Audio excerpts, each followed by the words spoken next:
মুন্সিগঞ্জ বিখ্যাত আলুর জন্য। আর এই আলু দিয়ে যে নানান রকমের রেসিপি করা হয় তা তো আমরা সবাই জানি। আর আলু দিয়ে কিন্তু মজাদার চিপসও তৈরি করা হয়। আর এই আলুর চিপস গুলো কিন্তু ভেজে খেতে খুব সুস্বাদু। আলু দিয়ে নানান রকমের চিপসও তৈরি করা হয়। তো যাই হোক, এই রকমের চিপস কিন্তু খেতে খুবই মজা। আর বৃষ্টির দিনে এরকম চিপস ভেজে খাওয়ার আড্ডা দেওয়া তো আরো মজার ব্যাপার। চলুন দেখে আসি মুন্সিগঞ্জের বিখ্যাত আলু দিয়ে কিভাবে আলুর চিপস তৈরি করলাম। মুন্সিগঞ্জের বিখ্যাত আলুর চিপস তৈরি করার জন্য অবশ্যই আগে আলু থাকতে হবে। তো আলুগুলো কিন্তু একসাথে জড়ো করে তারপরে আলু ছিলতে হবে। আপনারা চাইলে আপনাদের নিজেদের ক্ষেত থেকেও নিতে পারেন, আর যদি তা না থাকে তাহলে কিনে আনতে পারেন। সেটাও যদি না থাকে তাহলে কি আর করবেন, পুরোটা রেসিপি বসে বসে দেখতে থাকেন। আমার মেয়ে কয়েকটা আলু কাটতেছে, বাট আমার মেয়ে তো আলু কাটতে পারেই না। আলুর মধ্য থেকে খোসা ছাড়ানোর নামে আলুই সব ফেলে দিচ্ছে। আজকে অনেকগুলো আলু কেটেই সেমাই দেওয়া হবে। আর আলুর সেমাইগুলো কিন্তু অনেক খেতে মজা লাগে। তো আমরা সবাই এই সেমাইটা পছন্দ করি বলে একটু বেশি করেই দেওয়া হবে, যাতে করে আবার আলুর বছর আসার সময় আসতে আসতেই এই আলু দিয়ে 1 বছর ভেজে খাওয়া যেতে পারে।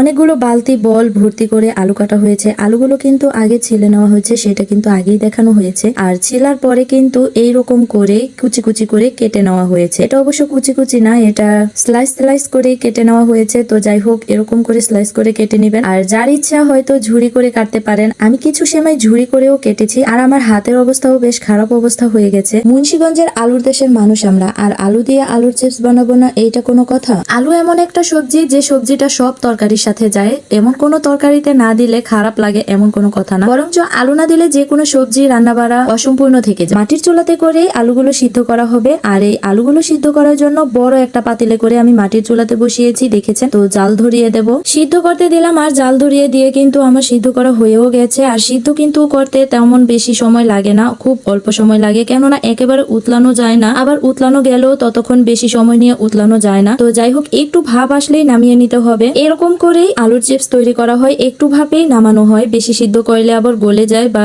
ভেঙে যায়, আবার ভাজার সময় বেশি সাদা হয় না। আপনারা অনেকেই আবার ভাবতে পারেন, আগের দিন দুপুরে ছিললাম, রাতে কাটলাম, আবার পরের দিন সকালে কেন এগুলো সিদ্ধ করলাম? আসলে নিয়মটাই এরকম, আগের দিন দুপুরেই কেটে কুটে রেখেছি যাতে রাতে করে বেশি রাত না হয়। আর তারপরে এশারের টাইম পর্যন্ত তো আমাদের ছিলা কাটা সবকিছু রেডি হয়ে গেছে, ধুয়েও রেখেছিলাম রেডি করে। তো তারপরে সকালেই কিন্তু এইটা সিদ্ধ করতে হবে। সকাল ছাড়া যদি আগে সিদ্ধ করে রাখি তাহলে তো সকাল ছাড়া রোদে দেওয়া যাবে না। সারাদিন শুকাতে হলে সকালেই সিদ্ধ করে তাজা তাজা রোদে শুকাতে হবে। তখন সারাদিনের রোদ পেয়ে সেমাইগুলো একেবারে ঝরঝরা হয়ে যাবে। আর আগের দিনের সেমাইগুলো দেখেন সাইড করে রাখা হয়েছে। আমরা সেমাইগুলো রোদে দেওয়ার জন্য চকে নিয়ে এসেছি। চক বলতে খেতে নিয়ে এসেছি, আপনারা যেটা বোঝেন চক বা ক্ষেত। অনেকে আবার ছাদে রোদ দিতে পারেন, বা বাড়ির আঙিনা থাকলে আঙিনাতেও রোদ দিতে পারেন, বা উঠানে রোদ দিতে পারেন। যাই হোক, আমরা খেতে নিয়ে এসেছি। খেতে সারাদিন রোদ থাকবে। আর ক্ষেত যেহেতু